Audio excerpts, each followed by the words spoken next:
Coming up on this edition of Southwest TV News. As the province of Saskatchewan indicates it's on track to balancing its own budget by 2019-20, it continues its commitment to education.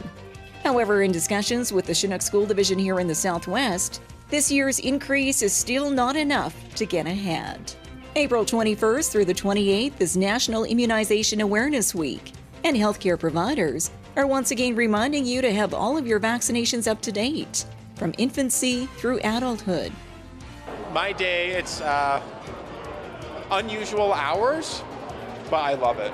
Hockey is a favorite pastime for many, and along with the exciting action out on the ice is the work behind the scenes by numerous individuals.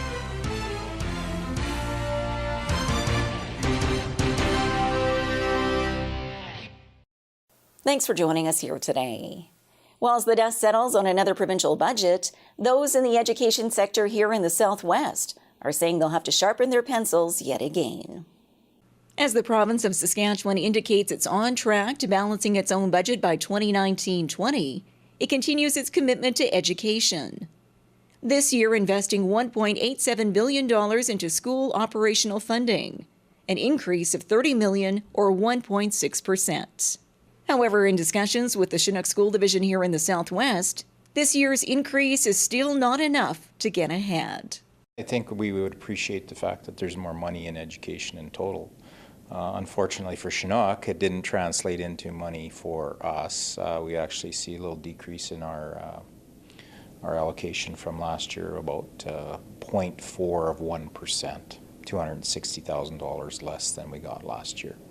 Some of that's offset by a direct decrease in some of our expenses for debt. But for the most part, at best, we can say it's roughly equivalent, actually a little bit less. One area of we've noticed that is a little bit less is supports for learning. And as Chinook continues to look at the reduction in funding from the province, Quinton says there could be some tough decisions ahead. We've been speaking for some time now about our deficit that we need to address based on what we were reduced last year. So we need to continue with that plan. It's very likely there will be some cuts. We need to address that deficit over the next 2 years, and nothing that came out yesterday would help us. Well, we're always looking for things outside of the classroom, for sure. The last area would be in the classroom, but we believe that we've almost addressed as many of the outside the classroom type cuts as we can, so we're probably looking in the classroom this year, yes. Meanwhile, in the area of advanced education, regional colleges overall will receive $30 million from the province. Positive news for campuses like Great Plains College, who have a sense of optimism for the coming year.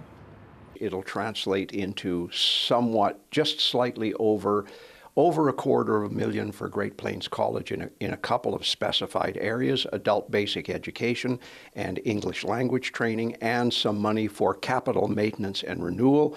That will allow us to maintain and upkeep our campus buildings in our service regions.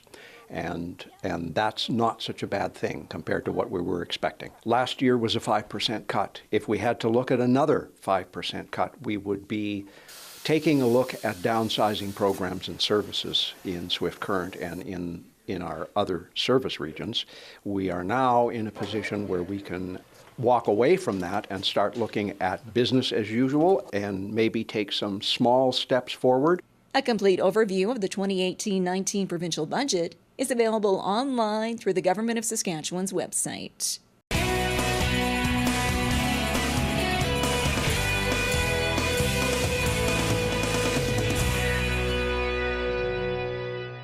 Well, no matter your age, your vaccination should be kept up on a regular basis and is the central focus of an annual campaign. April 21st through the 28th is National Immunization Awareness Week, and healthcare providers are once again reminding you to have all of your vaccinations up to date, from infancy through adulthood, especially with the resurgence of such illnesses as mumps, measles, and whooping cough. It's because we start immunizations right from 2 months of age, and we do give boosters at around the kindergarten age for, the tetanus, diphtheria, whooping cough, quite a number of vaccines. So it is really important to not only be on time, but keep following the schedule so that you don't miss out. Because with the vaccinations, you do need boosters to keep raising the immunity, and we have seen some of these illnesses circulating, particularly in communities or individuals who have not been up to date with their vaccinations. It's really important to protect your children and yourselves against the various diseases that we have vaccines for. According to the World Health Organization, vaccines help prevent 2 to 3 million deaths each year. And for individuals who live in Canada or other leading nations where vaccines are easily accessible, there's no excuse for not keeping your vaccinations up to date. To find out more about vaccines or your own personal vaccination history, contact your local public health office.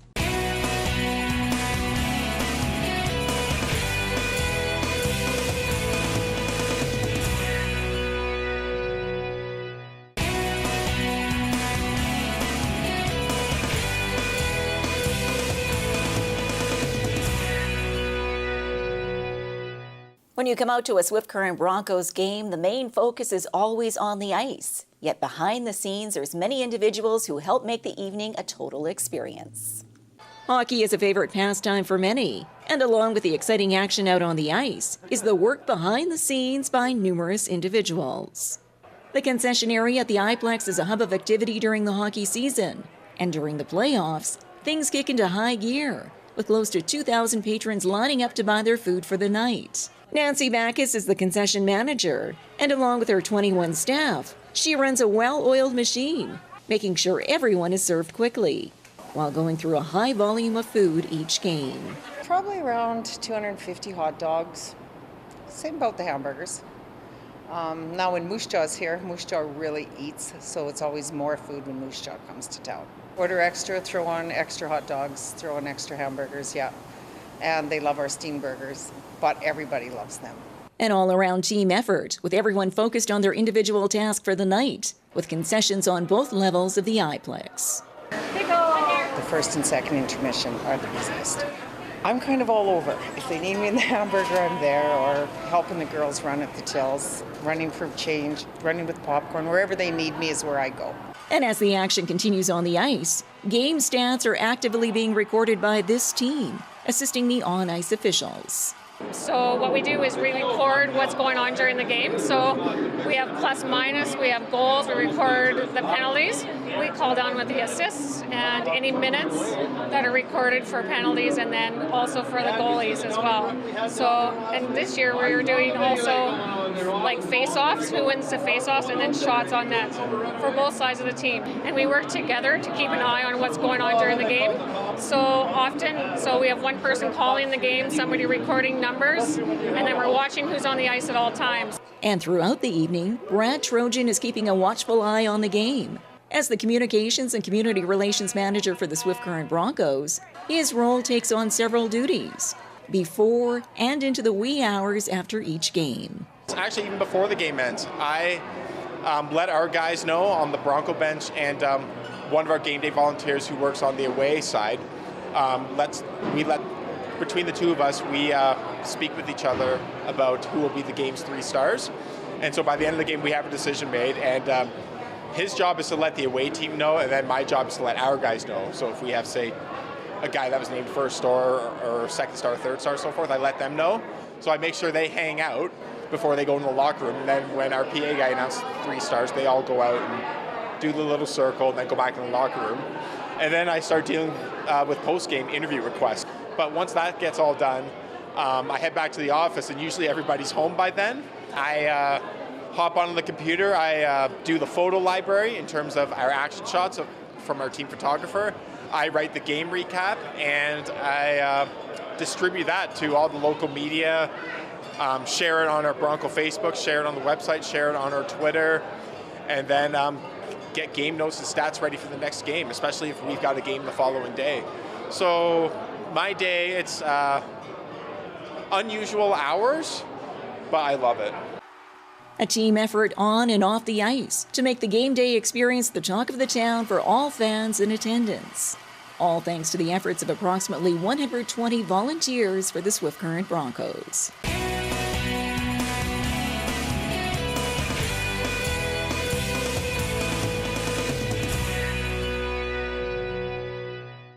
this brings to a close another episode of Southwest TV News, reporting the stories that matter to you.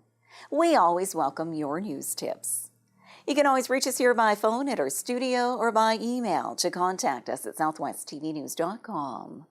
Also, be sure to join us daily online for the latest news from across Southwest Saskatchewan and so much more at southwesttvnews.com. And be sure to follow us on a range of social media. Thanks for joining us here today. I'm Carol Andrews.